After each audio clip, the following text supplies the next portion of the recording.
I'd like to say welcome, ladies and gentlemen, to the Tony Hollis Live talk show, Testify. We got a real good show for you all today. I did have some guests to come on, but we having some delays, and so we're going to carry on anyway. We just may have them to call in on the telephone, and so you all sit tight, and we will be coming back to speak on the topic today.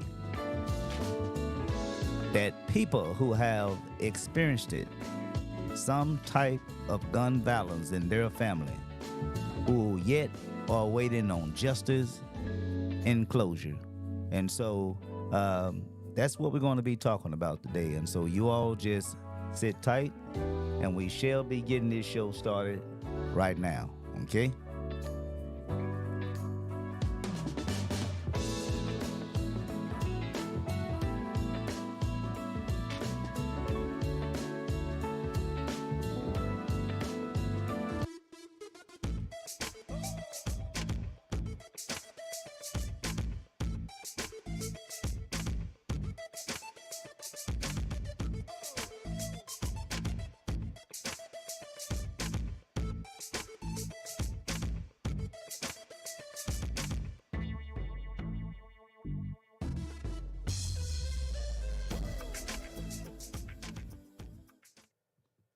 I'd like to say welcome, and ladies and gentlemen. Again, we're back. Tony Hollis Live Talk Show Testify. As I explained it, I did have my guest who was supposed to come on today. Unfortunately, she's yet out of town, and so hopefully she may call in over the phone line and maybe give her expressions in terms of how gun violence, what impact it has had on her family. We're going to allow another lady today to speak over the phone to let us know exactly how gun violence have affected her family as well. And so that is what we going to be discussing today. Uh, exactly uh, how have gun violence affected you and your family? Which bring us to the question that is before the city today. What is it that we hope to see in the next Blava police chief? Okay, that's what we're going to be discussing. What is it that we hope to see in the next Blava police chief? And one of the things that several people have called me or text me and stated as it relates to crime. Why haven't I had closure for my daughter, for my son? Why did they not talk about that? Uh, I think it was the Thursday meeting that they had, Thursday night meeting, Thursday evening rather, that they had last week. And so those are some things that we're going to be talking about. Exactly what is it that they hope to see? And there, look like we got some feedback. What is it that they hope to to uh, to see in the next police chief? I mean, will the police chief make it top priority um, when it comes to um, investigating, doing a thorough investigation, and continue to have those cases open, uh, which will assure that those families who have had loved ones lost to gun violence, that justice will soon show up to where it would give them closure. Okay, but just to start this show off, uh, I want to show you a real quick video. It's no more than 5 minutes. We probably gonna watch probably about 2 minutes of it, and we're gonna shut it down. And this basically is just letting you know of those uh, families that will be speaking, one or two persons that I will show in this clip, and they will explain, the mental and psychological effects as well that gun violence can have on any particular family. Okay, so we're going to go ahead and play that right now, and so you all sit tight. All right.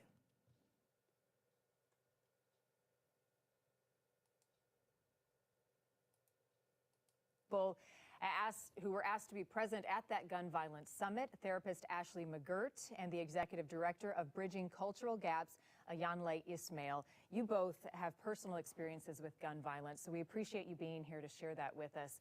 Let us know how it has impacted each of your lives. Ashley, you go first. Gun violence has impacted my life tremendously. Just this Tuesday, I attended the funeral of my boyfriend, brother, who was shot to the back of the head. And a couple years ago here in Seattle at a local public park was the first time I actually witnessed a man be shot less than 20 feet in front of me. And as a trauma-informed therapist, many of my clients who come to me, they've experienced I have someone a on ton of gun speakerphone, y'all. violence. That's the noise And you're hearing so in the it's background. surrounded all around me, both personally, professionally. And impacted you as well. So we'll talk about that in a moment. Ayanle, what has been your experience with gun violence? I mean, I have a similar experience. Growing up as a young man, playing soccer at elementary level and seeing individuals chasing each other with guns.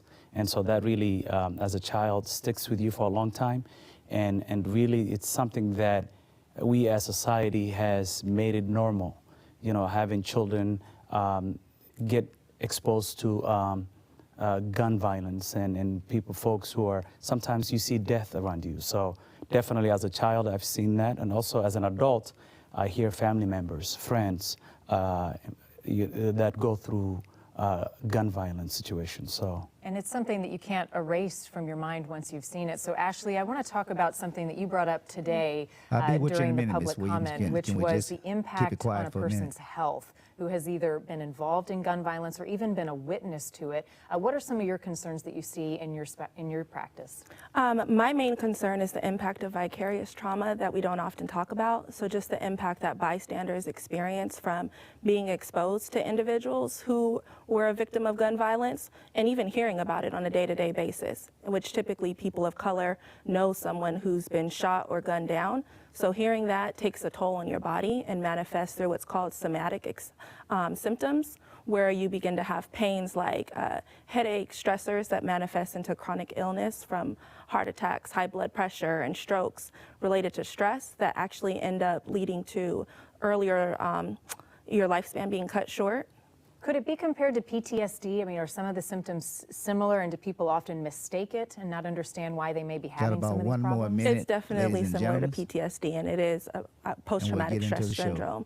And I would also correlate it to PTSS, which is post-traumatic slave syndrome. So the impact of growing up in an environment where you're exposed to gun violence on a day-to-day basis, and oftentimes there's no justice that's been happening to these gun victims as well. So it just takes a toll on your overall mental health and well-being. And there's no mental health resources available. There's also a lack of culturally competent therapists who understand the impact of what's going on and how it really shows up and manifests itself through your body. And when you show up to your healthcare provider and you say things like, oh, I have a headache or I'm having these pains, they're not asking you, did you just witness someone get shot? Did someone in your family just die? They're going to give you some Tylenol to treat the symptom just because the way the system is designed, they don't have time to sit down and have a full-length conversation and ask what's going on in your life. And it goes so much deeper. So let's talk about education. And Ayanle, I know this is important to you in your work. It's being proactive and not reactive in terms of gun violence when we're talking about education in the community. So what can we do to address what Ashley's talking about? Definitely. At BCG, we promote a community-driven approach, and that allows us to focus on the youth to share their story, give them the chance to share their story, and also to talk about their future aspiration.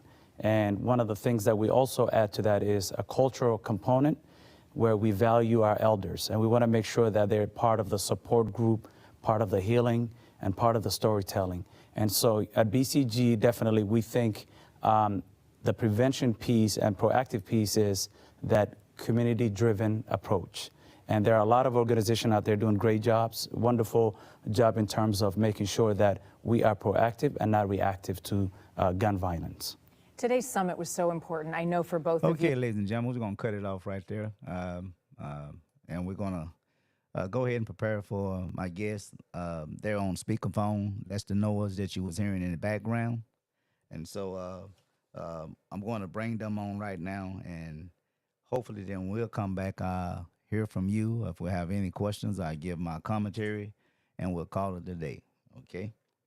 So, but anyway, I'm going to go ahead and prepare to bring on my guests. Look like there's some talking in the background, like they're getting a little impatient there, and so we're going to go ahead and bring on my first guest and let this guest tell exactly how have gun violence had a impact on her and her family in the worst of ways. Okay, and so we're gonna go ahead and allow her to come on and pretty much share with you exactly uh, how have gun violence affected her life and why she is sort of disappointed in the police department uh, in terms of having not brought her any closure in terms of them conducting whatever investigation that is said to be open. So we're going to bring on my guest right now, Miss Priscilla Williams.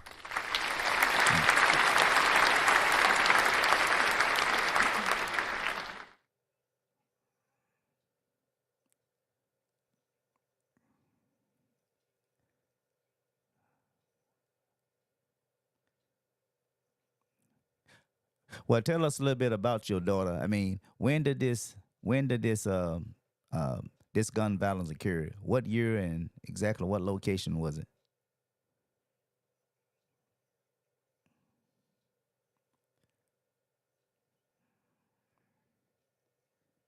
Okay.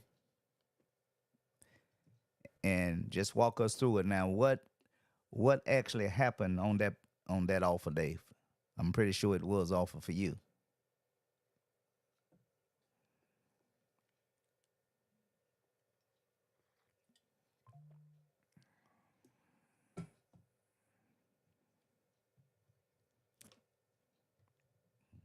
Okay. Now, the killing itself, leading up to this question today, you say was this in 20, would you say 23? 2020? Okay, this is 2020. Uh, Caller, I see you calling in. I got Mrs. Williams that's on the line right now. I see you calling in, so if you can just give me a few minutes, let me switch over. Caller, I see you. I hear you. I see you calling in. So if you give me a minute, I will get back with you, okay? Okay, Miss Williams, are you still there? Let me go back. Just now getting ready to load up everything. Okay. Are you still there, Miss Williams? Okay.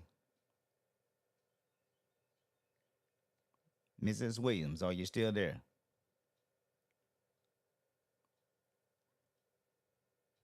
Well, let me call Miss Williams back.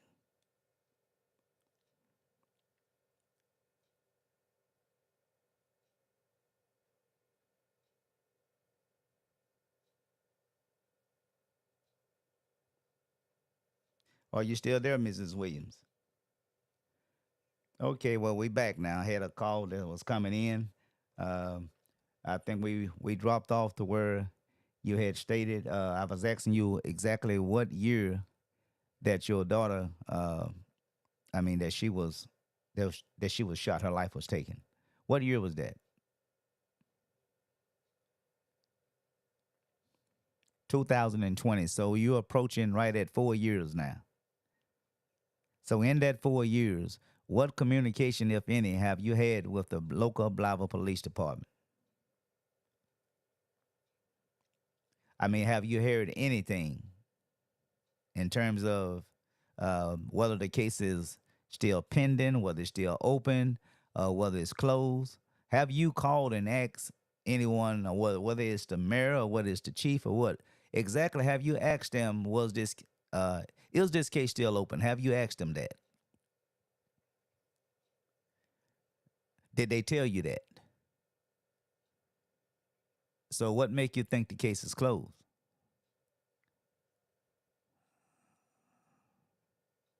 Pardon me?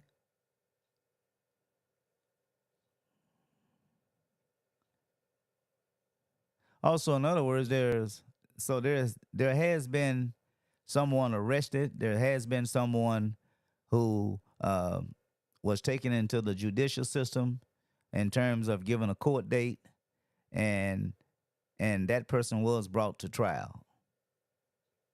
Okay, so in other words, you are saying you are not satisfied with whatever sentence that they gave him, but if I'm understanding you correct, that this person was held to account. The only thing is you just not satisfied with the sentence that was given to him. Okay. I don't know if, not trying to minimize it, but as in your particular case, you did get some type of satisfaction, whereas I've had calls from others whose cases have been pending going back since the 1990s. Okay, they have had no closure.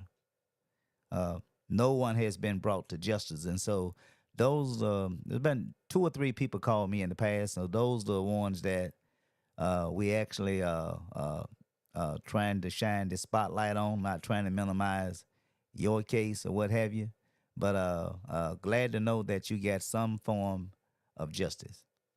And so, is there anything that you like to say to the public, in terms of your experiences, how you got through, the loss of your daughter, and what things that you are doing now to continue, to function day by day? So, what advice would you give to those who have lost loved ones?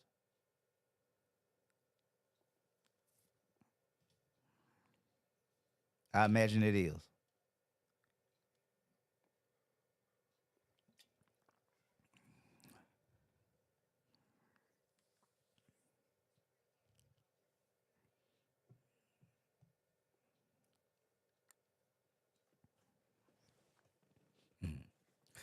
So, okay. And so, as it relates to the police department, it's not so much the police department that you're not satisfied with, but it's more so the criminal justice system itself in terms of, taking him through the court system and him not getting the sentence that you would hope that would have been satisfactory to you. And so, glad to know that the police department, in your particular case, they did arrest someone and someone was held to account. And I thank you, Mrs. Williams, for coming on, expressing yourself. And so hopefully we'll wait for someone else to call in. And I want to say, may God bless you and your family, and you have a blessed remaining day, okay? All right, bye-bye. Well, ladies and gentlemen, that was Miss Priscilla Williams, live here in Blythe, Arkansas. She lost her daughter. Want to thank God that she did get some type of closure. Someone was held to account. They was charged. Arrested. They was charged, and they went through the judicial system, and they was given some time, for that particular crime, loss of her daughter. But there have been others who have been waiting, as I say, going way back to the 1990s, some in the year early 2000, up to this date.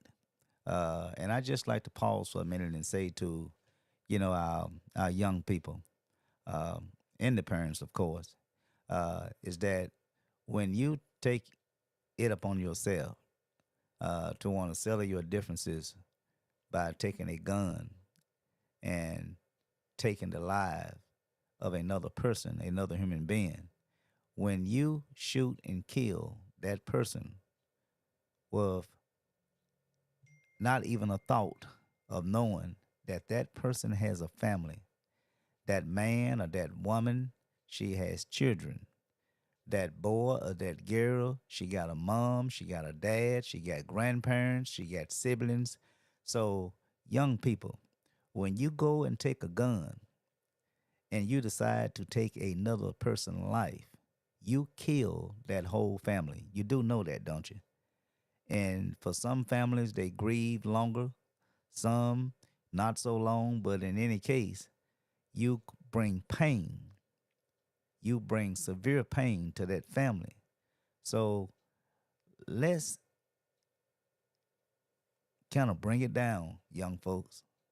We see that we're going into the summer. We just had some incidents as it relates to the proms or what have you, things that carry over from the community into the school, from the schools back into the communities.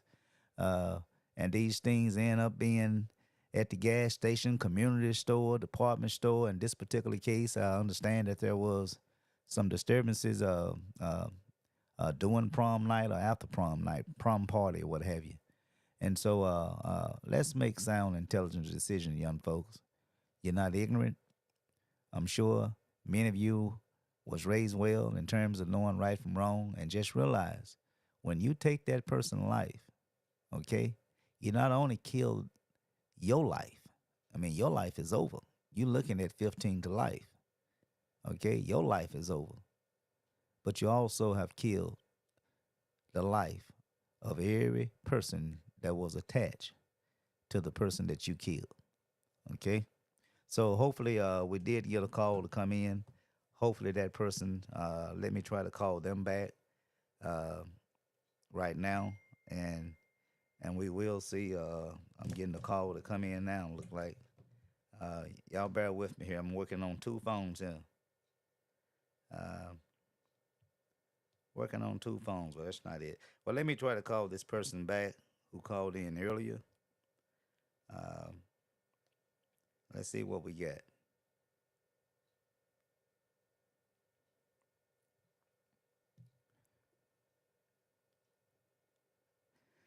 Yeah, it's just Miss Williams again. Oh, this is Mrs. Anderson. Ladies and gentlemen, this is my guest that was supposed to come on today. Unfortunately, she's in Jonesboro, and she has a family member who had a doctor appointment. They thought they was going to be back, but unfortunately, they got caught up in the timeline. But anyway, in any case, I want to say glad that you can come on, Mrs. Anderson. How you doing? All right, give you a round of applause before we get started. A round of applause for effort for getting here or whatever, and we really, really do appreciate you, okay?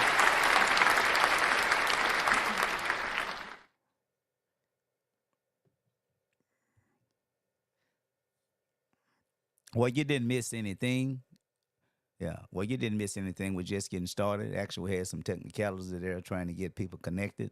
But tell us a little bit about, in terms of what occurred with your loved one. Now, Mrs. Williams, I think it was the fact she just wasn't satisfied with the sentence. She did get some type of justice in regards to there was an arrest, a person was charged, and a person was taken through the court system and given some type of jail sentence, I believe. But in your particular case, you haven't even heard anything about an arrest, correct? So take us back to that day, that terrible day when you got that telephone call.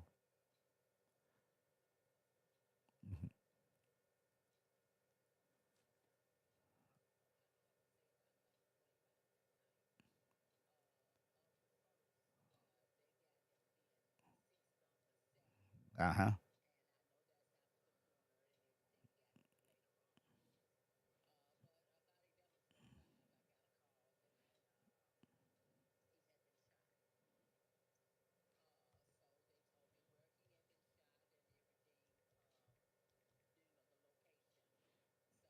How many times was he shot? 8 times in different parts of his body, correct? And I was going to try to find that autopsy report. I think, in fact, I think you sent me a copy of that report. Uh, would you happen to have that autopsy report in handy right now?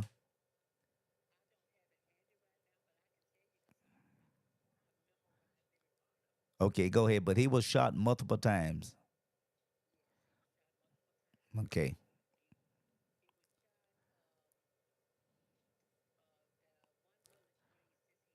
Okay, that's what. Okay, all right.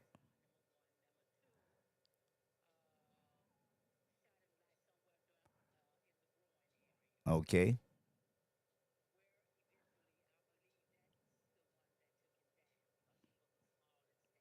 okay.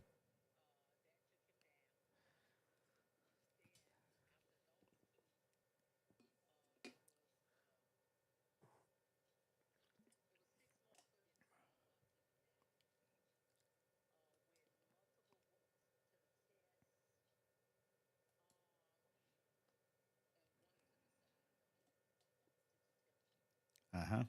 Oh Lord.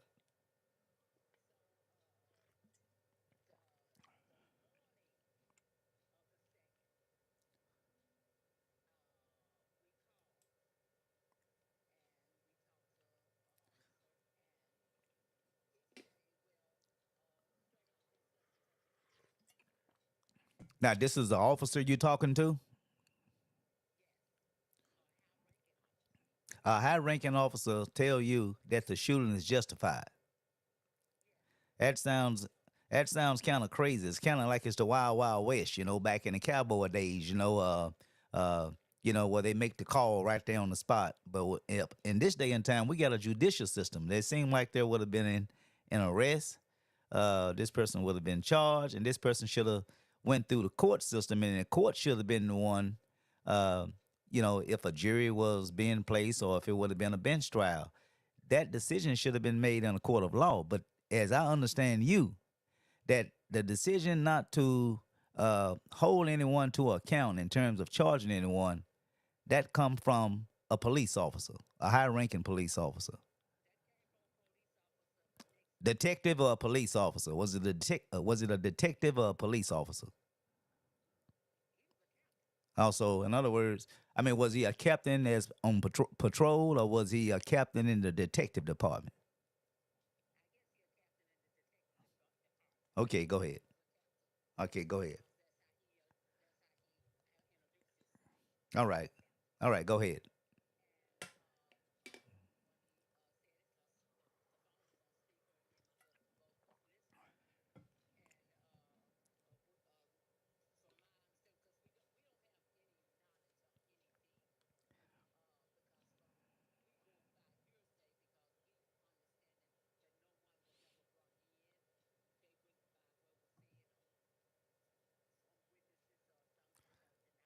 Uh huh.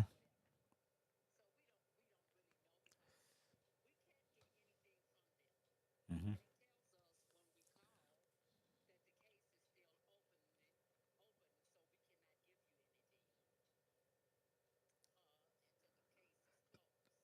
And when was the last time that you spoke with him?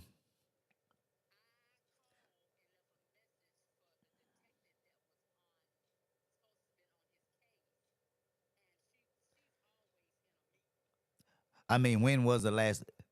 Do you know about when, the date? Okay. All right. Mm-hmm. Okay.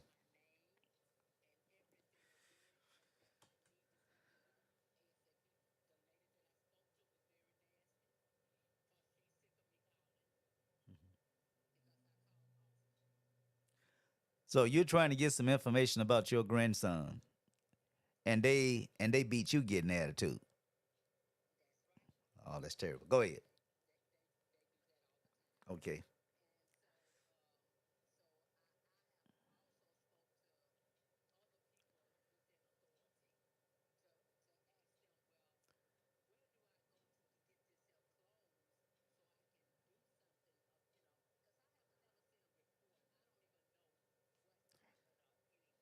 Mm-hmm.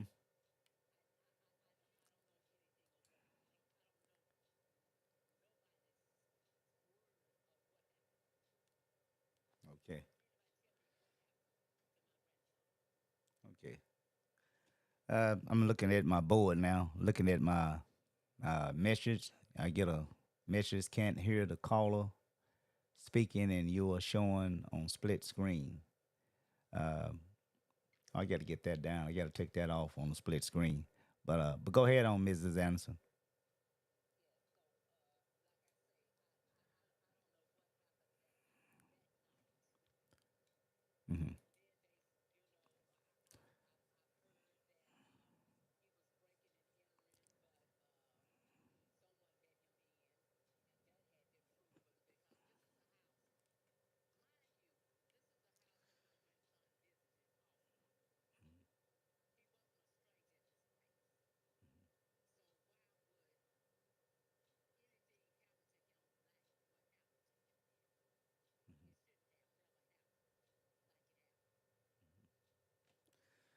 Well, then, go ahead.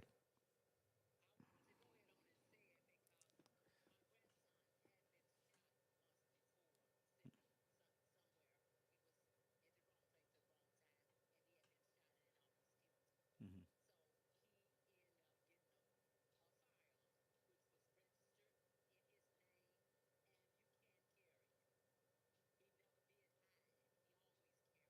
Okay.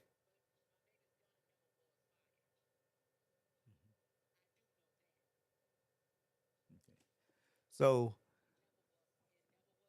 what do you have that gun? And so, when you say his gun was never fired, uh, what are you basing that on? Oh, they told you his gun was never fired.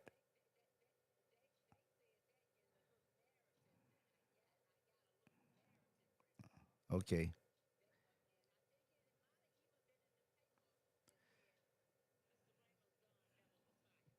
Okay. Okay. So, but yet and still, he was shot multiple times.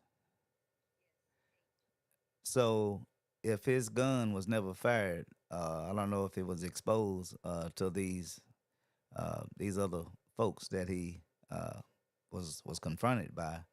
Uh, then it appeared that um, there was no danger, at least from him. And so,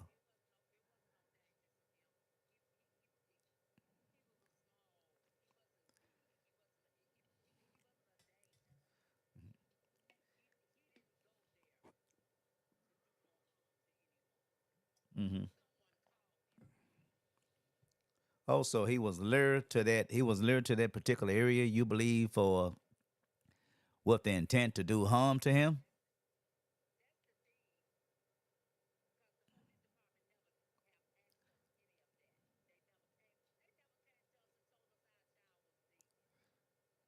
Hmm. Why do you? So, how long did it take for you to find out, or when did you find out?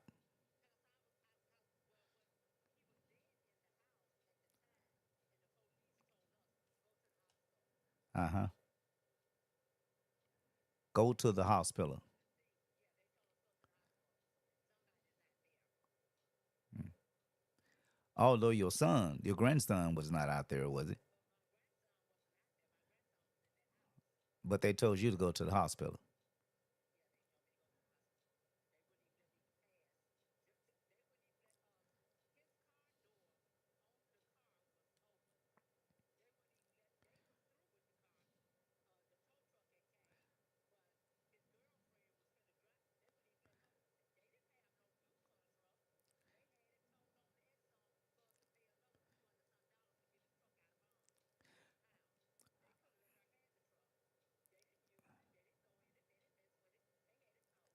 So what? So what do you believe in terms of in the course of this investigation? What things do you believe that the police department neglect to check out, or what evidence, uh, if any, that they, for example, could have collected at the scene, uh, that they pretty much just wrote it off? Is there any evidence that, to your knowledge, and speaking with the police department, is there any evidence that they should have collected? Let's just start there. Is there any evidence that they should have collected that they didn't? Any witnesses that they should talk to that they didn't? You know what? Go ahead.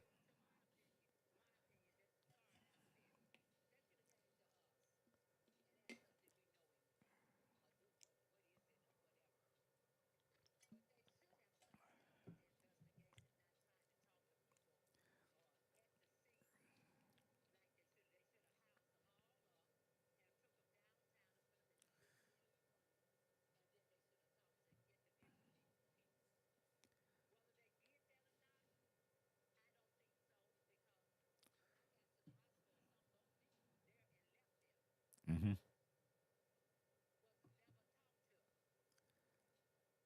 So they, so you're saying they didn't interrogate? So you're saying there were some people that they didn't interrogate?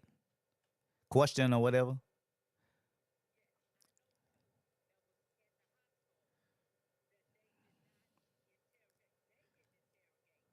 Okay. Have these two people in question without calling any name because the case is still upon investigation, without calling any names.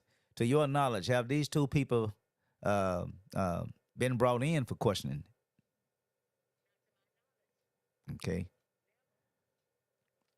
So, as you understand right now, they tell you your grandson, correct? Uh, they tell you your grandson case. Hmm. Yeah, but they tell you his case is still open. But anytime you want information, is you the one that always move first or initiate uh, the calling, the calling to get some type of information?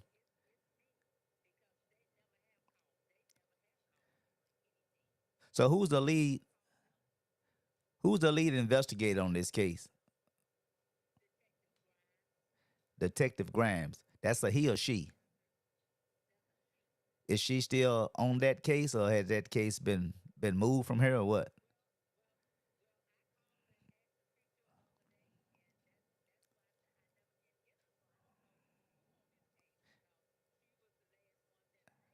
Have you spoken to the chief about that?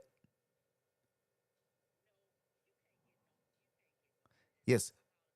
Just for the people, just for understanding, we just want to just try to inform the public because, you know, there could be some that already done went through what you went through, and so it may give them some kind of hope, you know, letting them know that it's not just them that have experienced what they experienced, but you also have experienced your encounters or questioning or whatever with the Blava Police Department, and so uh, hopefully there's someone else that's having any type of uh, uh, I say not good communication. Let's just say that, with the police department, hopefully, there could be some group formed to where those families who yet looking for closure can come together, and form some type of, group to where you all can bind together seeking justice for your loved ones. And so it's a good thing that we're putting this information out. There could be other families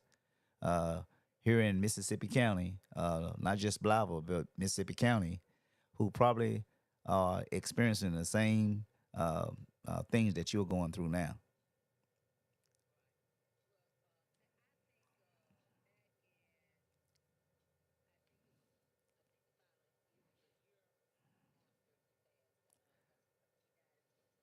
Uh huh.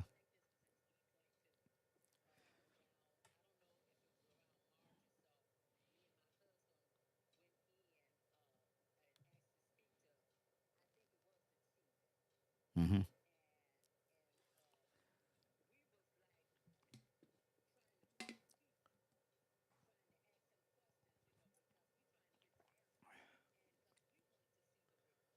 Uh huh.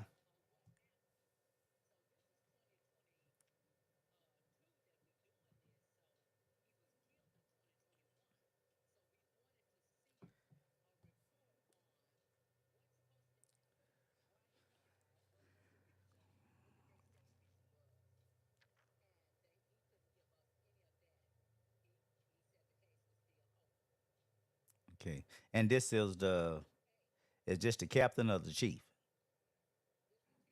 Okay. Um, now, now speaking of now speaking now speaking of the chief, we know that the chief is, he's the top ranking officer within the police department. And so I take it that a lot of the things that you are experiencing now, uh, possibly the police chief could have uh, did more in terms of assisting you. And so I would say, or shall I say, I should ask you, you know that we are in the process of selecting another police chief for the city of Blythe. All right.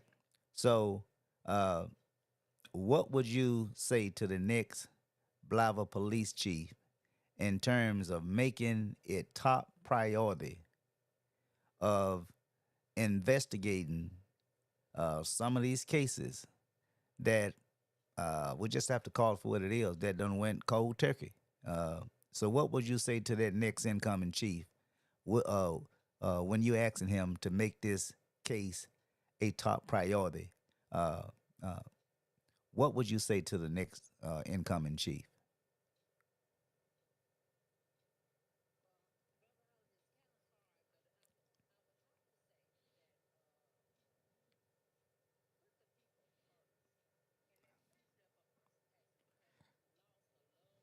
Mm-hmm. Uh-huh.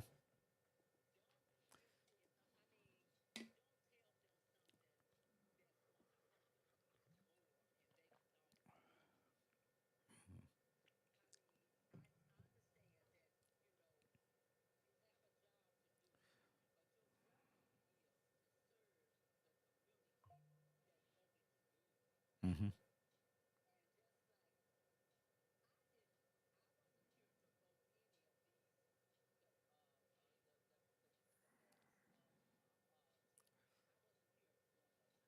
Okay.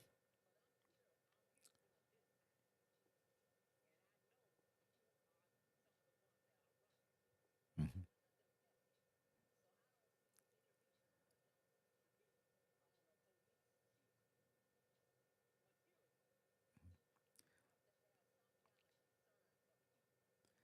Mm-hmm. So, mm-hmm. So I guess what I'm hearing from you is that with the selection of candidates or applicants that we have right now, to where the city council will be making a decision in terms of selecting of the candidates that we have right now. Is there any particular candidate? Because it is the fact that we're going to choose one of these folks. Okay, and so if you had to speak with your city council rep, okay, your city council rep, if you had to speak with your city council rep, of the candidates as you know them, which one would you be most comfortable with who will make investigating some of these cases that have went cold turkey? What is who is the one applicant right now? I said candidate, but applicant. Who is the one applicant right now that would be your choice for as you uh, uh, asking your city council rep, to vote for him or her? Uh, you don't have to share it, but if you did had to share, who would it be? That's Charles Miller Brooks. Charles Miller Brooks. Any particular reason why you?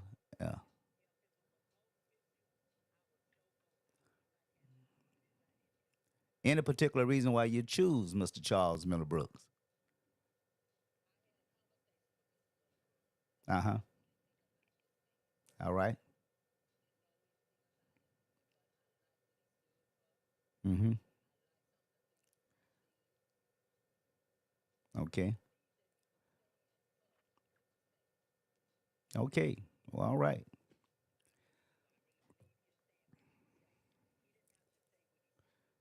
Well, okay.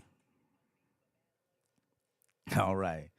Well, Sister Anderson, for the viewing audience, Sister Anderson and I, we attend the same church together. So when you hear me referring to her as Sister Anderson or she calling me brother, that's because we so accustomed to addressing each other like that, when we in church or even away from church. Uh, and I want to say, Mrs. Anderson, I'm my heart go out to you and your family. I know you're yet grieving. It's not easy losing any child.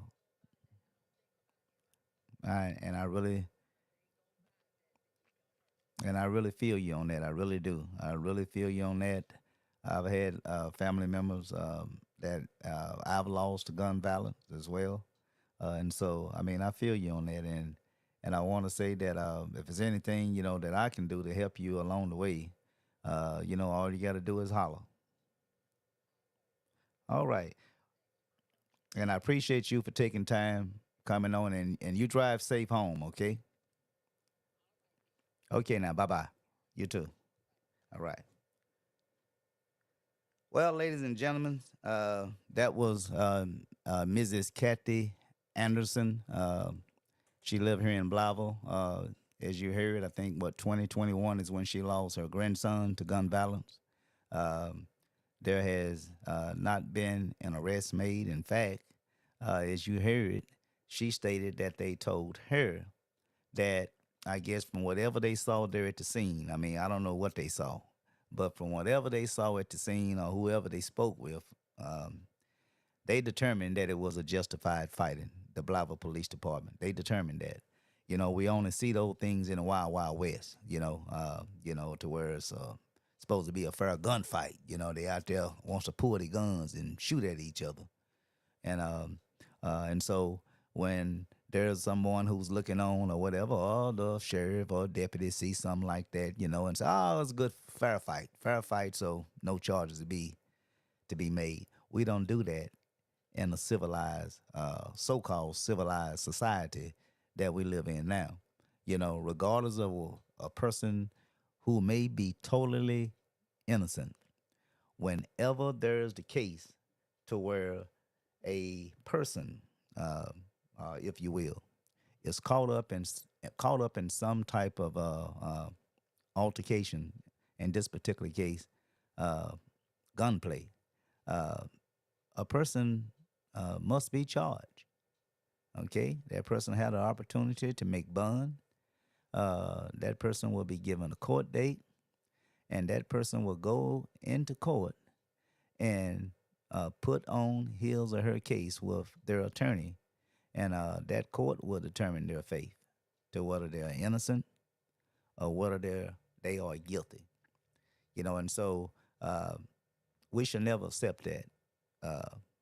Whenever there is a crime to occur in this city, the Blauville Police Department should never, ever make that call. They are not part of, what is it? You got your legislative branch who makes the law, okay? And you have your judicial system, which is what we're talking about now, the court system. They go ahead and make that determination of guilt and innocence.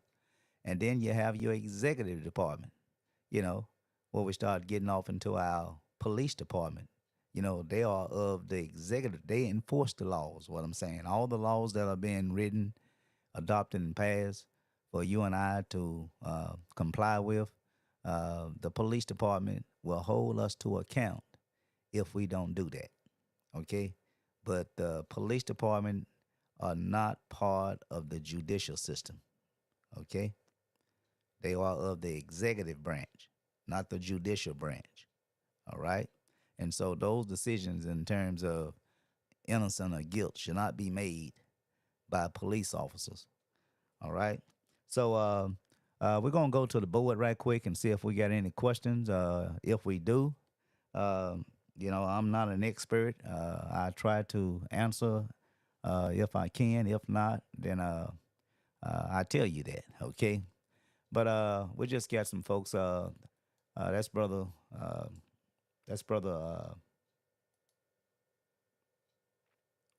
Owens. How you doing, Brother Owens? He's just telling me, thank you for giving me that tip about my split screen and all. Thank you again. I try to do my best with the questions. A lot of times I'm shooting from the hip. We got Miss Mellows, Miss Shelley. Lord have mercy, a sensitive subject it is when you start talking about, you know, a mom or a dad losing a child, or grandparents for that matter, or siblings. You know, losing a family member have a tremendous effect on the entire family. It does. You know, there's a thing to where, you know, you have your siblings, your children, or what have you. They have to go back to school. What mental health is waiting on them at the school to help them get through the school day? they taking that thought to school with them. There are some students who not only witness some of these shootings in their neighborhood or in other cases their households. They witness this stuff, and Lord forbid, there are some who have been a victim of gun violence, and so what system does the school have to when these kids come back into the school? Is it mandated or is it even available that these students will go through some type of mental counseling, psychological counseling, or what have you, to help them cope? They just lost a loved one. How are they to come back to school? And, their mind is not wondering, what is in place for them to help them cope day in and day out. And so those some things that we got to talk about. We saw to where it was printed in the newspaper that the Blytheville public school system, as well as Caruthersville, I think that was the other city, saying how, the school resource officers, I guess they beefing up their security. That's good. They should do that, beef up the security in terms of making sure that the schools are safe. But at the same time, what are they doing speaking to the kids while they have them there? Are there things in place to where kids can go, someone that they can talk to? They could be having some type of a crisis, psychological, to where they're having some mental breakdown. Is there any place in the school system that these kids can go and get the necessary help that they need? All right? And so we got to keep in mind, whatever these kids experience out in the community, in their neighborhoods or what have you, we're either going to deal with it in the neighborhood, which means having some type of, social programs, if you will, that should be in the business of helping children, that it be academically, that it be just a safe haven, that it be recreational. We need to provide those things outside the school walls, because if we don't, whatever things that they encounter in their neighborhoods, if it's violence, it's going to feather over into the school. But if they're being taught good things, they got places that they can hang out. And that's another thing. For the city of Blytheville, you are contributing to why our young people are turning to so many other things in their neighborhood. For the city of our size, it is a shame that our youth do not have a safe haven. I'm speaking of a recreation/educational center. We don't have that. A city that is said to have 12,000 folks in it. Osceola got what, 6,000, and they got a safe haven for their youth. Okay, a nice facility. And Blytheville is twice the size of Osceola. And we will invest in everything but our children, our youth. And then when they get in trouble, start doing things that they shouldn't do, we want to point the finger at the parent. I agree. The parents are the first teacher. They are the first disciplinary persons to get at their children. But at the same time, if you care, talking about the citizens, the taxpayers, if you care, you would be glad to make some investment into our youth, providing them with a safe haven, a recreational/educational center, someplace where they can go and be safe and have someone to talk to. It's just a good place to hang out, the Youth Recreation Center. I come up in what is called the Boys Club. Had it not been for the Boys Club coming up in my day, there's no telling where I would have ended up. Could have ended up in juvenile, one of those juvenile retention centers or whatever you call them, you know. But I thank God for the Osceola Boys Club. We turned it into the Osceola boxing team. That's what I did coming up. I was a boxer. Kept me out of trouble. The center, it taught me things, got me jobs. We don't have nothing like that in this day and age. There's no safe haven that our young folks can go to where they can be safe, where they can learn some type of, character building, if you will. You know, giving them a sense of identity, not just respect for themselves, but respect for others. We don't have nothing like that. Not to my knowledge. Okay? So, again, we got to do better. We got to do better. Okay, let's see if we have anything else. That's my sweet, lovely Aunt Louise. I'm glad you're listening in, Auntie. I did send you the notification. I'm glad you're tuning in. Well, it looks like that's pretty much all the questions that I have. I see Brother Watson done tuned back in. It says, shouldn't the establishment of a recreation center be brought before the city council to act upon? If so, has anyone brought up during the city council meetings? I will say it probably have. I don't attend a lot of the city council meetings. I do know that I, for one, personally have sent out emails to all the city council members in past times over the years,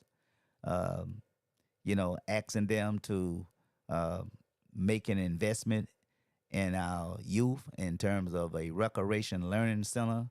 And at the same time, round about between March, I will say, and April, around this time now, okay, about March of April, I not only have asked it the city government, but I also call upon a few pastors. Around this time of the year, summer is getting ready to kick in, okay? We seeing now where kids are coming out, it's warm or whatever, they're going to be a lot mobile, moving from one place to the next. And there's always a chance to where some youth is going to have some alt with each other, and there go trouble. So my thing was to these pastors and to the city government, around March, let's have what is called, and I hope that Brother Watson, maybe you can help on this here. Why not do we have, like this time right now, we need to have what is called a youth job fair. Right now, this is what we need to be doing right now, a youth job fair. We need to invite just about every business, whether it's fast food, whether it's factory, whether it's agriculture, you name it. We need to invite all of these businesses. They send out a rep. Whether we're sending something to some of the meals, okay?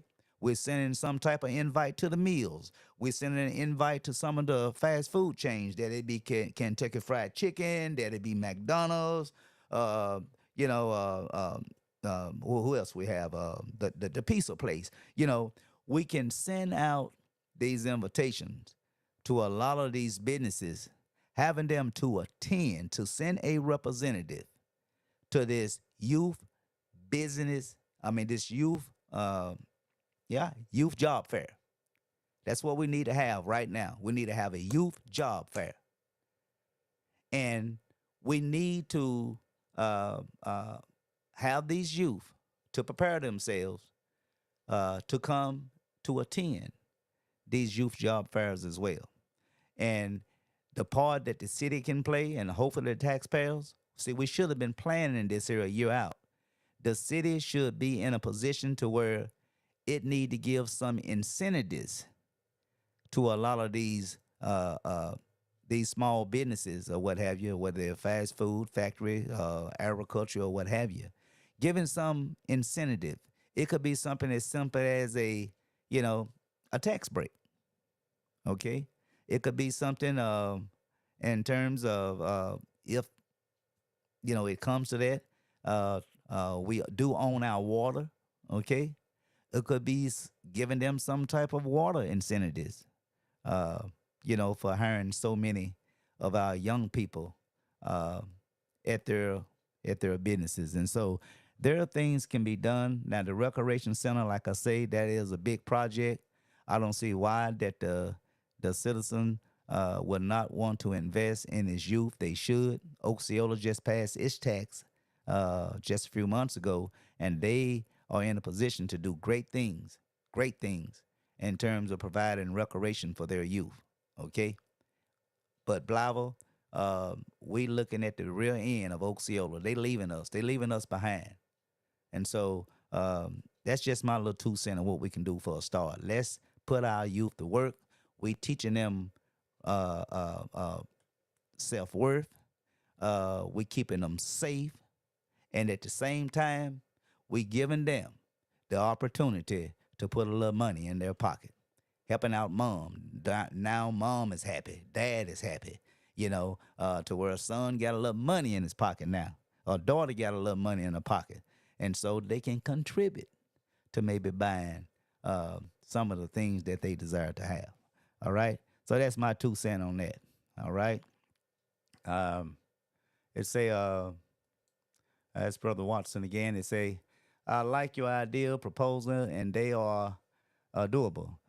Are the citizen and churches being supportive of your request for improvement for the youth, i.e. youth jobs, fair, recreation center, etc.?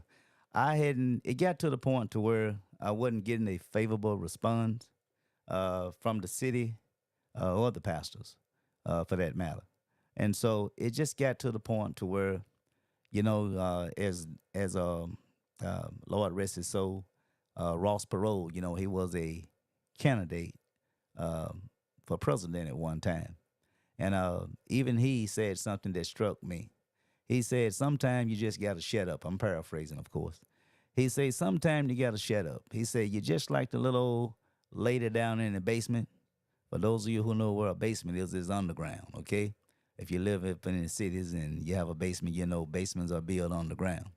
And, yeah, very seldom can folks hear you down there. And so he said, you're just like the little lady down in the basement doing a whole lot of hollering and don't nobody hear you.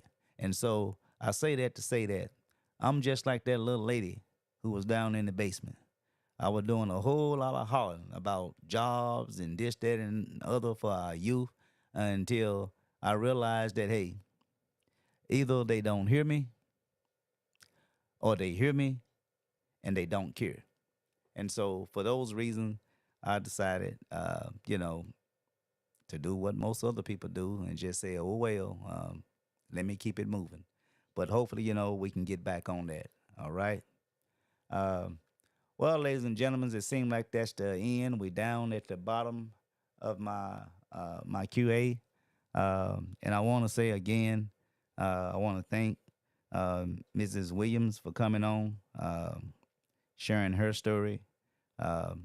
Although she did get some satisfaction with an arrest, a person being charged, and a sentence was given, although it was one that Mrs. Williams was not satisfied with. But on the other hand, we had another guest, Mrs. Kathy Anderson, who was simply told right there on the spot that the killing of her grandson was justified. This is the police officer talking to her, high-ranking police officer, she claimed. So I imagine it was probably someone of the detective department. But she said that, I think she said captain. And so up on, I guess, his investigation, if you will, of the situation or the crime scene as he saw it, he ruled that it was a justifiable killing. And so therefore, if the killing was justified, and that's what they're saying, I think one can opine that they're not going to do any more with this case. They can say that it's open until they blue in the face. If they believe it was a justifiable shooting, and what they're saying is that the particular victim, he not only contributed to his death, but he was the cause of his death. That's what they're saying, the police department. But the grandmother is saying different based on what was told to her, based on what investigation that she have conducted herself. She believed that her grandson was somewhat tricked, if you will. I'm going to use the word trick, not lure, but he was tricked to come to a certain residence to where she believed that they intended to harm him. Okay? And in fact, her grandson was harmed. He's no longer with us today. And so let's keep Sister Anderson, Mrs. Kathy Anderson, let's keep her and her family in our prayers because they're yet grieving. There is no closure. And so I imagine it is tough on them. Okay? Got one other comment we're going to read before I get out of here. And it's simply saying, I'm quite sure the city is receiving funding from the major manufacturing companies. There is the money being accounted for. You know, when I used to work out at Nucor, Yamato Steel, I will say this here. At one point, Nucor dumped tons of money into this community. In fact, they probably still do. And it was one point I spoke with my general manager. In fact, he spoke with me because I used to do a lot of work for the community. I used to serve as an administrator for the summer girls basketball team. I think I was with that program probably 2-3 years, and I served in an administrative role. And so I got a lot of funding from Nucor. I mean, some nice funding. And but Nucor also gave funding to the city government. But I think it was the fact that the city government, there was times to where they robbed Paul to pay Peter. You know, putting it like that, putting it mildly. In other words, they misappropriated money. You know, money that was earmarked to go for a particular, let's just say, turn down houses. That's one thing that Nucor really contributed toward was the cleanup of the city. And so if the city needed money to tear down some of the houses they considered to be dilapidated, you know, an eyesore or what have you, you know, Nucor gave them funding. They also gave other things to the city, but it get to a point to where if you are the person that's donating money and that money is not being used for the intended purpose for which it was asked, then you have a tendency to not give anymore, or if you do give, you are not going to give the dollars that they desire. You're going to give, you know, what you want to give. And so we should get into the business of, I spoke with the mayor, one thing that we can do that we hadn't done, like other communities outside or whatever, they go after these grant dollars, money that's coming from the state and federal programs. We have missed it out on grant dollars. We really have. We missed it out on grant dollars. We don't go after those dollars. Free money, what I'm saying. Whether it's money for recreation, youth, there has been money for that. I mean, millions. There has been money for infrastructure. That's another thing. You know, we always want to put taxes and fees on the taxpayers, and everything go through the water bill, as y'all know. That's why our water bill continue to go up. I say within another year or two, for the first 1,000 gallons of water, which is supposed to be the bare average minimum bill that you get, I'm predicting that within a year or two, you're probably going to see your water bill get close to $100, if it's not already for some of y'all. But I think the going rate right now for the first 1,000 gallons of water is probably somewhere around the $60 mark. Okay, that's only $40 from 100. But I will say, within the next 6 months, to a year, I can see that water bill going to $75 for the first 1,000 gallons. And for a small community like we have, and people are living right at poverty level, that is a lot of money for water. Okay, and so I would hope to see the mayor and the city council start going after some of these grant dollars on the state and federal level that will help soften the blow of dipping into the pocketbooks of the taxpayers. We cannot continue to pay for everything through taxes and fees. All right. But anyway, that's all I have, ladies and gentlemen. I'm getting ready to close it down. I want to say that I was planning on being in Osceola. There's some issues that's going on down there right now. I will be looking into some issues that's going over in Gilmore, Arkansas. There's some things going on with their city government, and so within the next 3-4 days, I will be there. Now, also, I received a message today was that the school board continue to have some issues with the bus drivers. We went over that once before. They did have a strike, trying to send a message to the administrators, the superintendent, and the school board in terms of fair pay. But to my understanding, hearing today from some of the bus drivers, that they are yet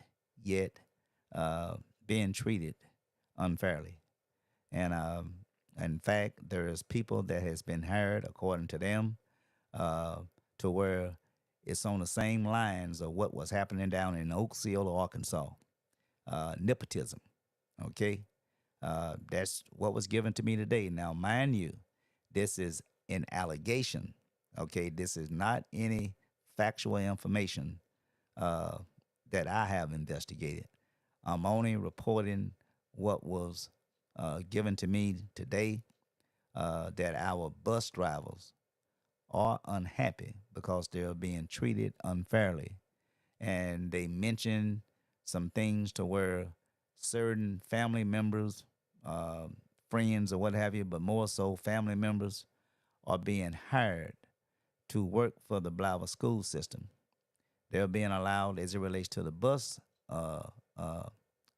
drivers along the transportation department, there are people who have been hired that they claim that are related to people that work in a administrative position. Okay, I have not checked that out. I have not fact finding that because, like I say, I'm caught up in doing other things right now.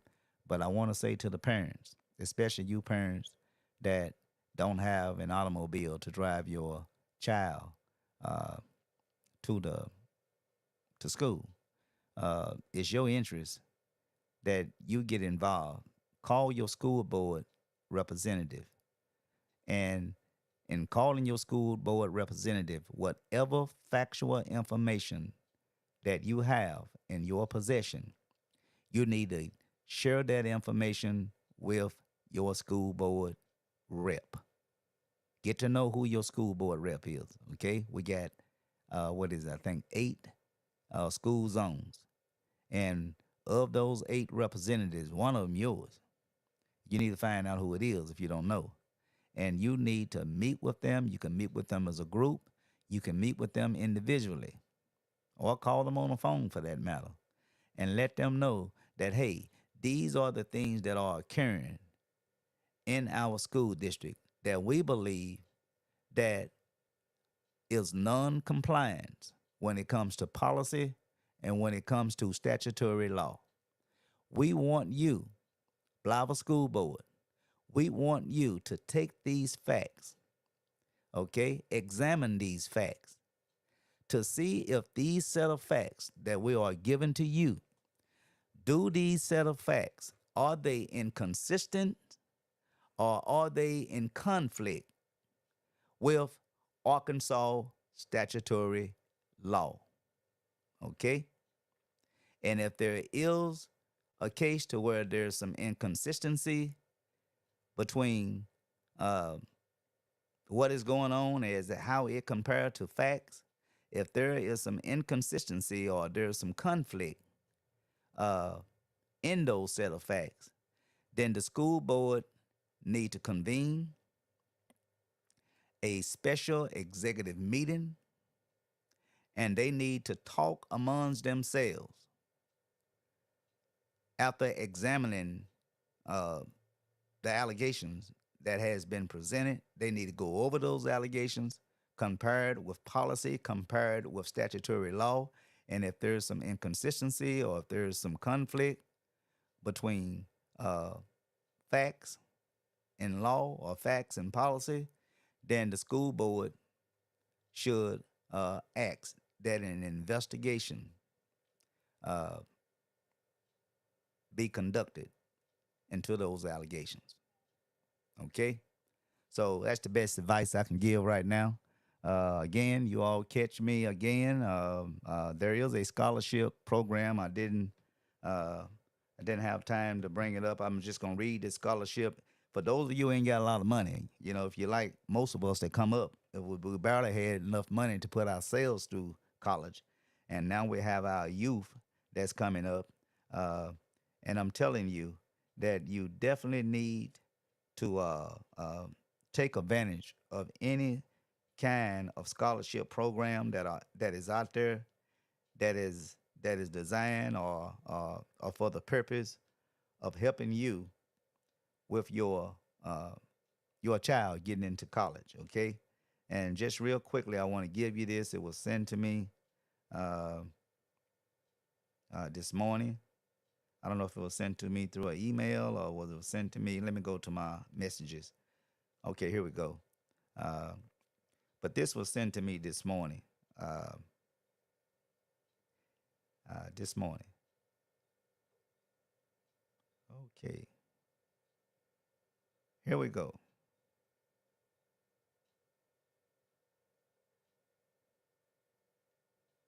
Well,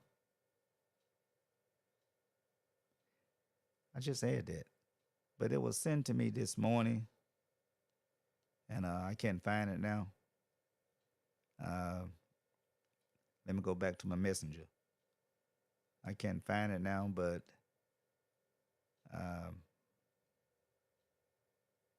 free money out there for you and your kids to take advantage of. And now is the time to move, to try to get some of that scholarship money out there. All right. I can't find it. Maybe I'll come back later in the show, next show that is, and I can give you the information. So that's all I have, ladies and gentlemen. I'm glad that you all tuned in. And please do catch me again on the next show, Tony Hollis Live Talk Show. Testify, great advice. Citizens need to step up and get involved by using the facts. Exactly. You know, we do need the citizens to step up, especially as I stated. You parents, you have a vested interest in this. You have a responsibility in this here. You need to be concerned with what's going on in this city, especially if it concerns your children. Okay? So, again, I want to say peace and love to you all, and we'll see you all again next Tuesday. That's when I broadcast at 6 o'clock p.m. And if I do anything between those days, it will be a special broadcast.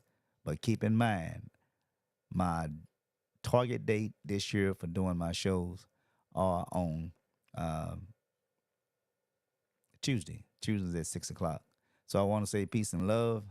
May God bless, and may God keep you all. Good night.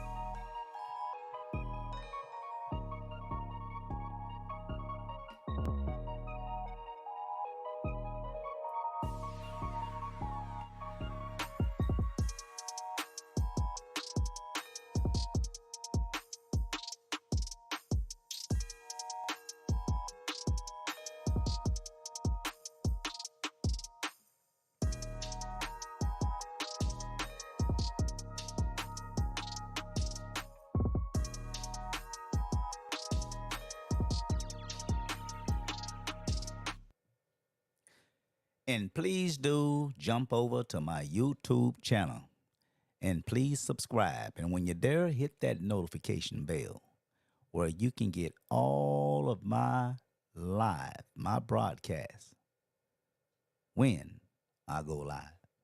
Peace and love and good night.